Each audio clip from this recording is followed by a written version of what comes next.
नागपुर के हुड़केश्वर थाना क्षेत्र में 7 जून को हुए हत्या के मामले में बड़ी कामयाबी मिली है।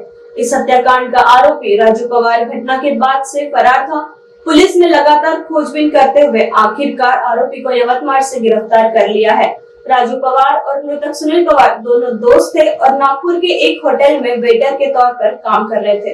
पैसों को लेकर दोनों में कहासुनी हुई, जिसके बाद आरोपी ने गुस्से में गैस की सिगड़ी और हेलमेट से सुनील के सिर पर वार किया और उसकी हत्या कर दी।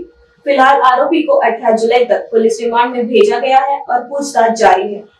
पोलिसांनी हुडकेश्वर येथे 7 जून रोजी एक खुनाचा गुन्हा दाखल झालेला होता। त्या खुनाच्या गुन्ह्यामध्ये आरोपी जो होता तो गुन्हा घडल्यापासून फरार झालेला होता आणि त्या फरार आरोपीचा आम्ही सातत्याने शोध घेत होतो।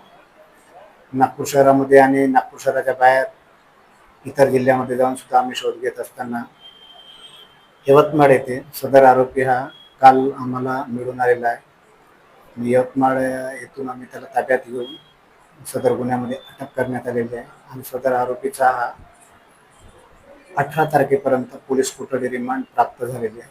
पोलीस कोठडीच्या दरम्यानमध्ये त्यांनी आपल्या मित्राचा मर्डर काय केला, कोणत्या कारणावरून केला,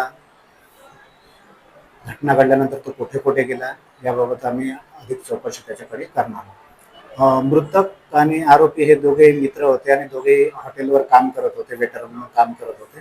त्यांच्यामध्ये पैशाच्या देवाणघेवाणीवरून एक शाब्दिक वाद झालेला होता आणि त्या शाब्दिक वादावरून जो आरोपी आहे राजू पवार यांनी मृतक सुनील पवार यास एक गॅसची शेगडी आणि हेल्मेट यांनी डोक्यामध्ये प्रहार करून त्याचं खून केलेला होता।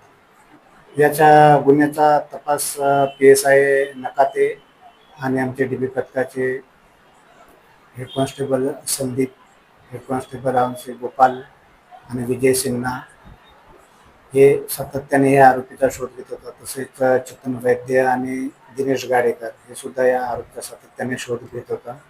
आरोपीचे ठाव ठिकाणी कुठे जाऊ शकते, कुठे येऊ शकते याच्याबद्दल शोध घेत होता आणि याने खूप दिवसापासून मेहनत घेऊन काल तो आरोपी आम्हाला पकडण्यामध्ये यश आले।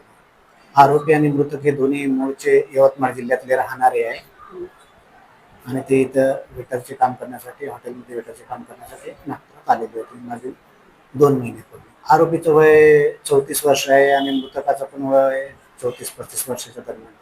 फॅमिली बॅकग्राऊंड दोघांचे शेतीचा व्यवसाय, छोटे शेती आहे त्यांची गावाकडे खेड्यावर आणि ते स्वतःच काहीतरी व्यवसाय करावा आणि नोकरी करावी म्हणून ते नागपुरात आलेले होते।